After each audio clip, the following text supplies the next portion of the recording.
बहुत तेजी से भागते भागते थक गया। फिर वो पेड़ के नीचे सो गया और वहाँ पर तो ठंडी ठंडी हवाएं चल रही थी। और फिर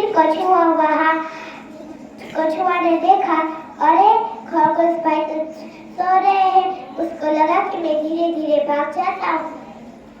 फिर वो रेस जीत गया। जब खरगोश की आंखें खुली तब उसने देखा कि कछुआ भाई तो जीत गए हैं। तो इससे हमें ये सीख मिलती है कि हमें कभी किसी को छोटा नहीं समझना चाहिए। Thank you, have a nice day. Now I would like to invite Manisha ma'am for enlighten her youth.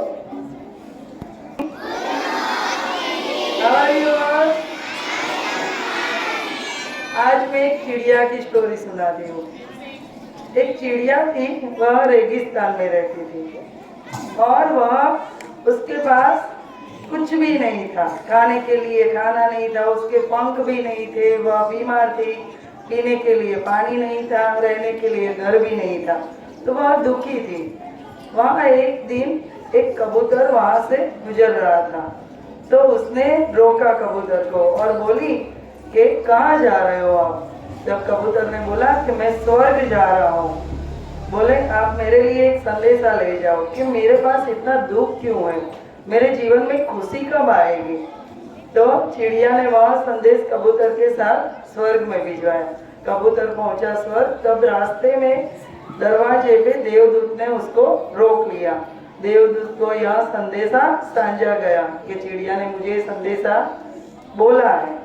तो कबूतर ने जब बोला तब देवदूत ने ध्यान करके देखा कि चिड़िया के पास तो 7 साल ऐसे ही जाने वाले, वो गरीबी में ही रहेगी, उसको खाने के लिए कुछ नहीं मिलेगा और उसके जीवन में खुशियाँ होगी ही नहीं। 7 साल तक वो दुख में ही गुजारेगी।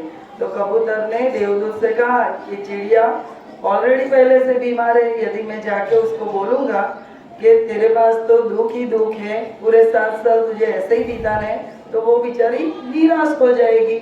तो कोई ऐसा उपाय बताओ कि वो सुन के उसको अच्छा लगे।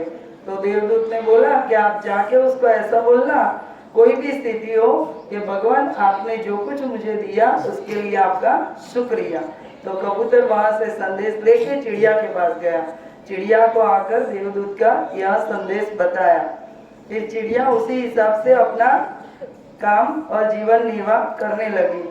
ठीक 7 दिन बाद कबूतर फिर से वहां से गुजरा तो देखा कि चिड़िया बहुत खुश है और कबूतर ने देखा कि वहाँ रेगिस्तान में एक छोटा सा पेड़ भी उगाया है और पीने के लिए थोड़ा तालाब भी हो गया है और उसको रहने के लिए घर भी मिल गया है। और चिड़िया तो खुशी से झूम रही थी, गा रही थी और नाच रही थी।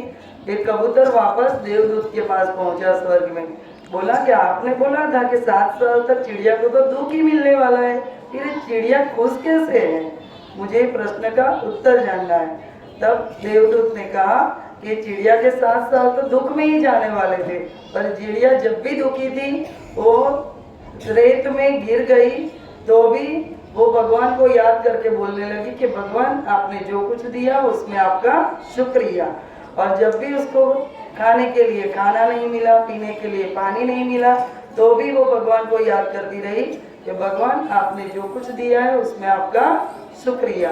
तो ऐसे उसके 7 साल जो दुख में बीतने वाले थे वो 7 दिन में बदल दिए भगवान जी ने। तो हमें भी ऐसे दुख में निराश नहीं होना चाहिए, हमेशा भगवान जी को याद करना चाहिए और भगवान जी को शुक्रिया करना चाहिए कि इतने अच्छे हमें माता पिता मिले, इतने अच्छे टीचर्स मिले तो हमें भगवान जी को, टीचर्स को और हमारे आजू बाजू के सारे मेंबर्स को जिसके साथ हम रहते हैं, माता पिता, तो सबको हमें रोज शुक्रिया करना चाहिए। Thank you. Thank you, Manisha ma'am, for giving some knowledge. Birthday is a very special day in everyone's life. Now I would like to call all the students and parents to wish them